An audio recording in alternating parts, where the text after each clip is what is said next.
Ouagadougou, 7 a.m. morning. The sun didn't even get up and already seems to be PMS. Dry heat, dust in the eyes, and a smell of burnt coffee escaping from the windows of the Koulouba Palace. Inside, Ibrahim Traoré faces a report table like enemies on the battlefield. The detail? No bullet solves that. So you are telling me that USAID sent 3 containers of rice with animal to Guinea-Bissau? He asks, looking over his glasses like a traitor. The young Minister of Agriculture, Suckle, swallows dry. He is good with soil, but terrible with excuses. President, technically, they were storage larvae, totally expected in this type of grain. Breast, if even the rice comes with a built-in plague. Imagine what does not come in the agreements, huh? The room laughs weakly, more out of fear than by humor. Ibrahim is back in the chair, thoughtful. He was 34 years old, an impeccable military history, and a patience that fit in a mustard grain. He took over the country after a blow that was ironically acclaimed on the streets as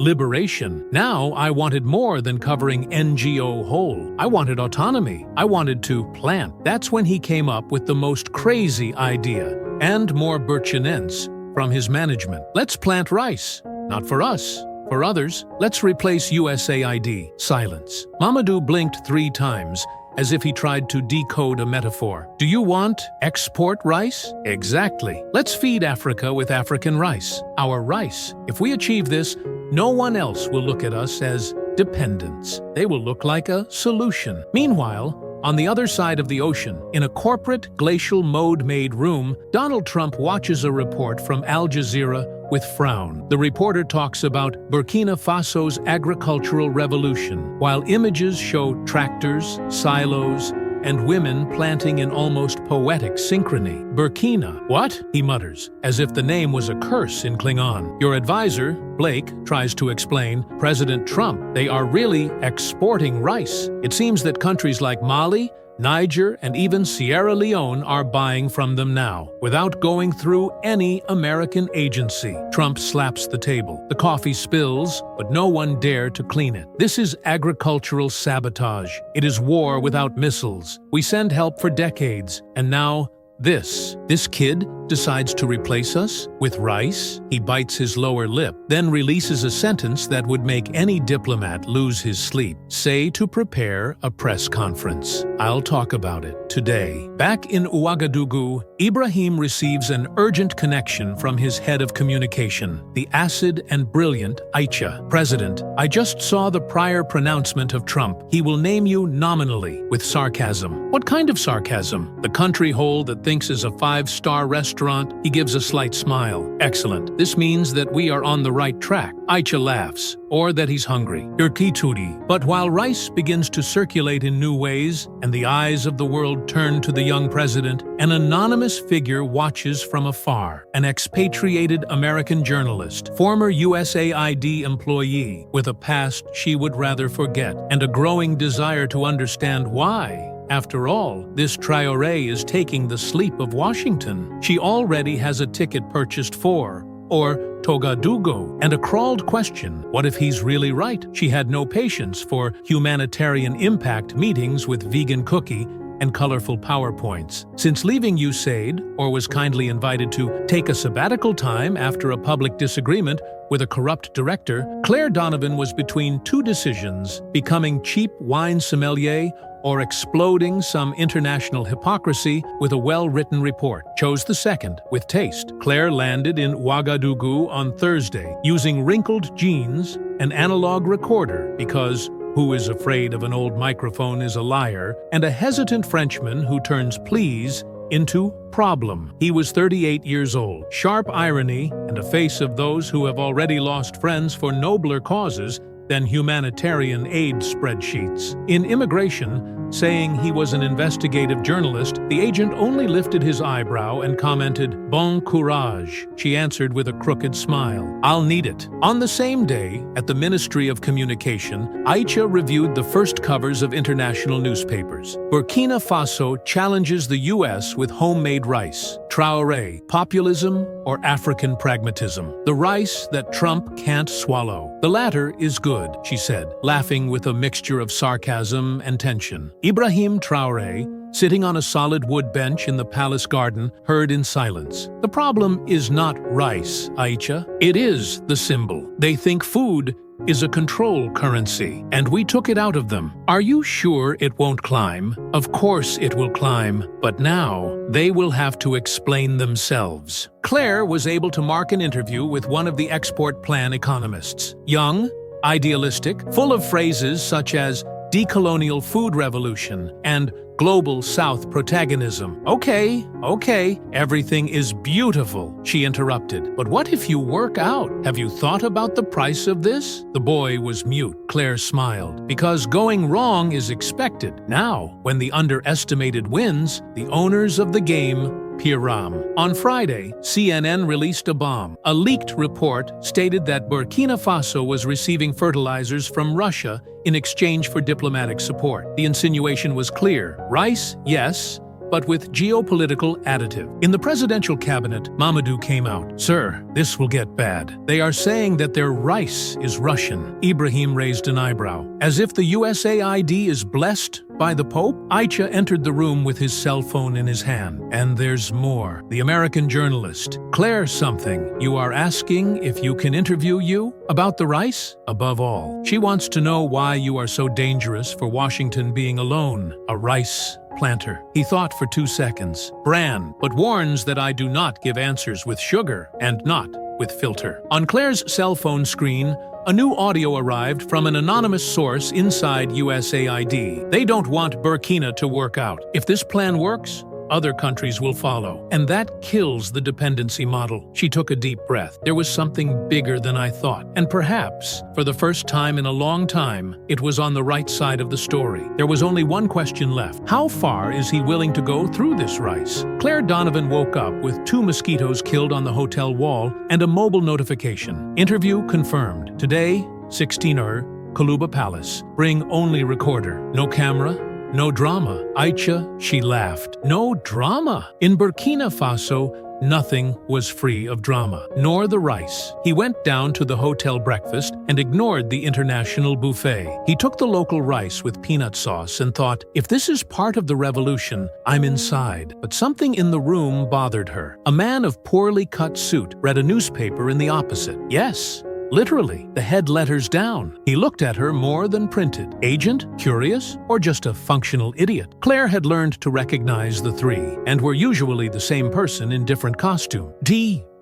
Meanwhile, at the Ministry of Defense, 2 officers discussed the president's schedule, more tensioning than in an operating room. This interview with the American is a mistake, said Colonel Zongo, scratching his beard as if he sought courage there. She's already here. It will happen, answered Aicha. And if the president trusts her, we can also trust. At least until he changes his mind. Trust doesn't hold, my daughter. She turned slowly, and paranoia does not build a country, Colonel. At the scheduled time, Claire passed the palace gates more easily than he expected. 2 security guards searched the backpack, found a notebook with notes and an old Sony recorder who seemed to have come straight from the Cold War. Does this still work? Asked one of the soldiers. Better than a lot of minister in Washington, she answered. Dry. It was led to a simple terrace, without pomp, with noisy fans and the city. And there he was, Ibrahim Traoré, linen shirt, quiet look, glass of water in hand. Welcome to the turbulence zone, Claire. Let's talk about rice. She turned on the recorder. I prefer to talk about power. You are playing against the largest powers on the planet because of a grain. Why? Because the grain feeds. And power only promises. I got tired of empty promises. Africa too. But you know this has a cost, right? He made yes. They have already sent alerts. They have tried to bribe our Minister of Commerce. And now they want to paint me as a populist dictator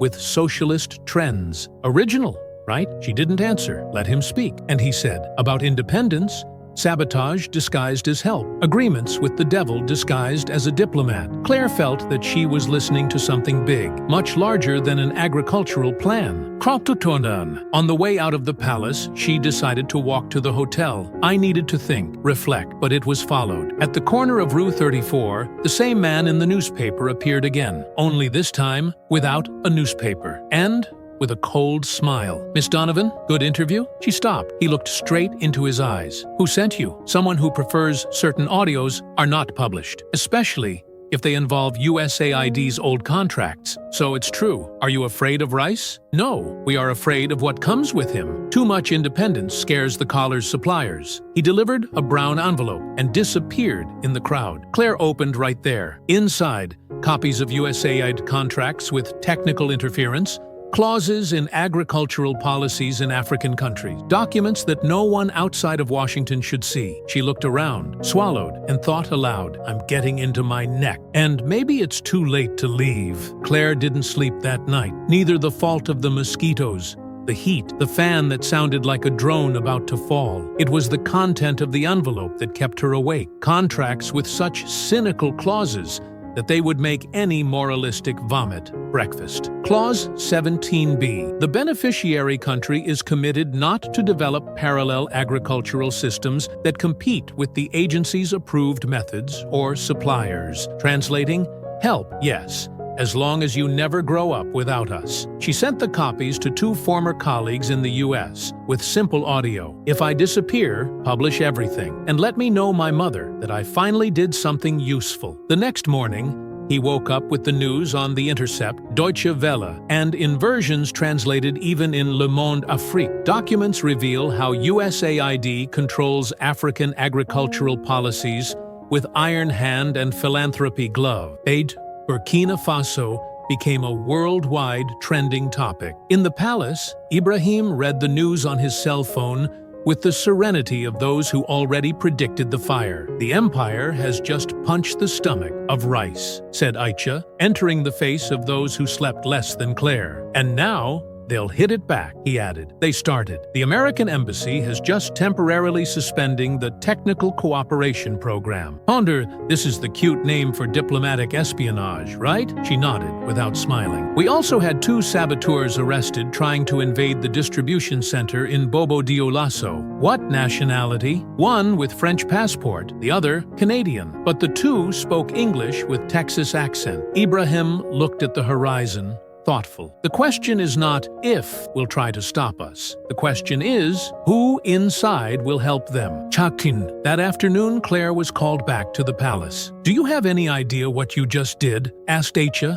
half between admiration and despair. "I have. I got rid of the guilt. Now the bomb is in their lap. You have exposed national security secrets. They were using you as a food laboratory. I just lit the light." Ibrahim entered the room and interrupted the mouth. "Claire, did you want to know how far I would go with this rice?" "Yes." "Now it's me who asks you. How far are you willing to go?" She hesitated. I knew the question was charged. "As far as it takes, as long as it is not to protect scoundrel." He smiled shortly. "So, be welcome to the invisible war." 2 days later, the Ministry of Agriculture servers suffered a cyber attack. Thousands of data on exports, logistics routes, and partnerships with African countries have disappeared. In the eyes of the world, it looked just another setback in a developing country. But behind the locked doors of a makeshift bunker, Claire, Aisha, Ibrahim, and 2 IT experts rebuilt everything manually. Meanwhile, a new anonymous audio emerged. "There is a plan in progress, and it doesn't just aim for the rice." Ibrahim Traoré. The message was clear. The food was just the beginning.